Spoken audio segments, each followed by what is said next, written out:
Olá, amigos! O tema do vídeo de hoje é depressão sob a ótica da hipnose clínica em uma sessão de atendimento. Essa semana eu vou destacar 2 atendimentos de pessoas com depressão. Sob a visão da ciência e da filosofia, tudo que começa a existir tem causa. E, obviamente, sob essa mesma ótica, a depressão tem causa. E qual a causa da depressão, sob a ótica da hipnose clínica? A causa da depressão, sob a ótica da hipnose clínica, é a tristeza. Sim, mas não basta uma condição simples de tristeza. É uma tristeza acumulada durante longa data. Como assim, Silvio? Como é que funciona isso? Quando nós aplicamos a hipnose clínica voltada ao tratamento da depressão, a gente utiliza normalmente o protocolo de regressão. No protocolo de regressão, nós vamos direto à causa, que é o que interessa, aonde surgiu. E nós vamos encontrando fenômenos que geraram tristeza. Esta semana, por exemplo, um dos fenômenos de geração de tristeza foi de um rapaz que perdeu a mãe. Esse rapaz hoje é um senhor de idade, e ele era um garotão na época que perdeu a mãe em um evento acidental doméstico. Ele viu a mãe morta na sua frente ali numa cena doméstica. Aquele trauma instalou-se nele de tal forma que o afetava até recentemente. Vinha em forma de lembranças esporádicas ou de sentimentos. Na hipnose clínica, eu particularmente divido a memória em 6 partes didaticamente para que possa ser melhor compreendido. Nós temos a memória visual, a memória auditiva, ou seja, lembrar de uma coisa visualmente, lembrar do som de alguma coisa, dos 5 sentidos em geral, e nós temos também a memória emocional. A memória dos 5 sentidos, ela tem uma forma que a gente pode traduzir bem, porque as outras pessoas também têm 5 sentidos, e nós temos uma linguagem que traduz bem aquilo. Já a memória emocional, ela é um pouco mais complexa, porque a memória emocional ela não tem forma, ela não tem comprimento, não tem altura, não tem cor, não tem tamanho, né? E então fica mais difícil compreender uma memória emocional quando ela surge. Então às vezes você está andando pela rua e surge uma memória emocional, mas você não se dá conta que o sentimento ruim que você está tendo é de uma memória emocional.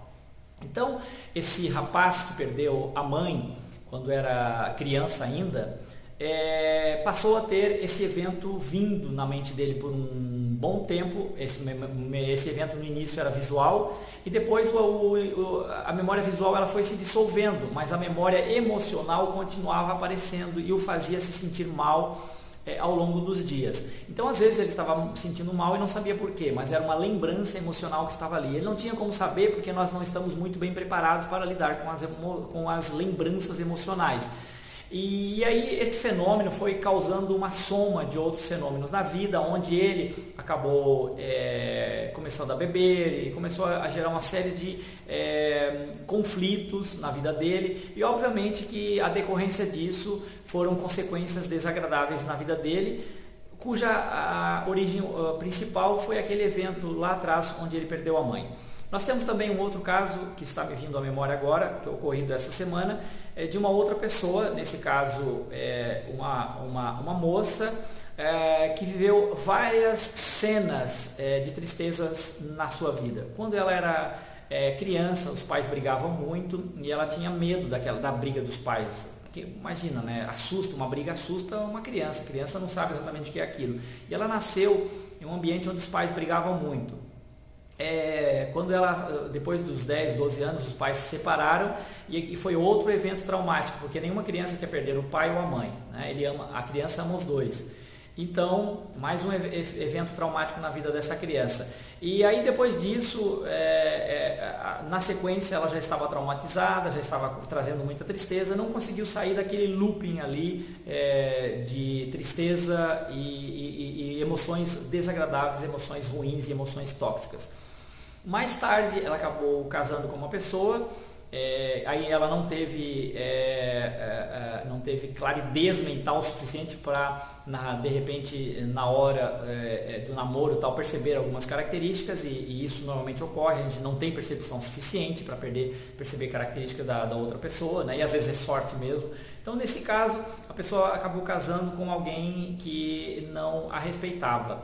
E aí acabou causando muito ódio no processo, e como a gente também descobriu na hipnose clínica, um dos pais da tristeza é o ódio, né? O ódio e a mágoa, né? A mágoa, na verdade, é o ódio de uma pessoa querida.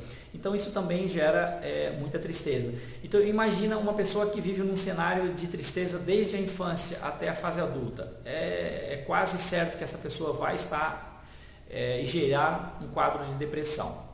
Nesses casos, nós usamos na hipnose clínica o protocolo de regressão de memória. Nós vamos à causa, vamos à origem, identificamos o que está acontecendo e nós realizamos uma ação que chamamos de ressignificação. Ou seja, por meio de algumas técnicas de programação neurolinguísticas e outras, a técnica do perdão também é uma forma de ressignificar, a técnica do pedir perdão, etc. Enfim, existem inúmeras técnicas que aplicamos para buscar a ressignificação daquele evento. A partir da ressignificação, a pessoa passa a olhar aquele evento de maneira menos negativa, ou na verdade de forma neutra, ou até positiva, dependendo das circunstâncias, né? Há alguns eventos que podem ser vistos pelo lado positivo. Há eventos que não têm lado positivo para ser visto, então ele passa a ser visto por um lado neutro. E como chegar nesse lado neutro é justamente aí que entra a grande habilidade da hipnose, né? Essa é a grande sacada da hipnose, de chegar no evento sensibilizador e anular os efeitos tóxicos daquele evento. Então a gente ressignifica e aí vai tratando a pessoa de depressão. Se a pessoa tem poucos eventos de tristeza no passado, poucas sessões bastam. Se a pessoa tem muitos eventos de tristeza, ela vai precisar de mais sessões. E se a pessoa continua tendo ainda eventos de tristeza na vida dela, isso complica um pouco, mas o tratamento com o protocolo de regressão vai ajudar bastante. E aí, se a pessoa continua tendo tristeza, depois de usar o protocolo de regressão, a gente começa a utilizar o protocolo da terapia das partes ou terapia das múltiplas personalidades, para tratar e ensinar a pessoa a lidar mais facilmente com os quadros de tristezas que acabam se instalando nela. E ela começa a desenvolver algumas técnicas para se proteger do mundo. E ao se proteger, ela obviamente vai incorporar menos tristeza e a chance dela entrar novamente em um quadro depressivo é bastante pequena. Pois bem, meus amigos, era isso que eu queria colocar hoje sobre a depressão. Espero que tenha ajudado um pouco. Grande abraço a todos.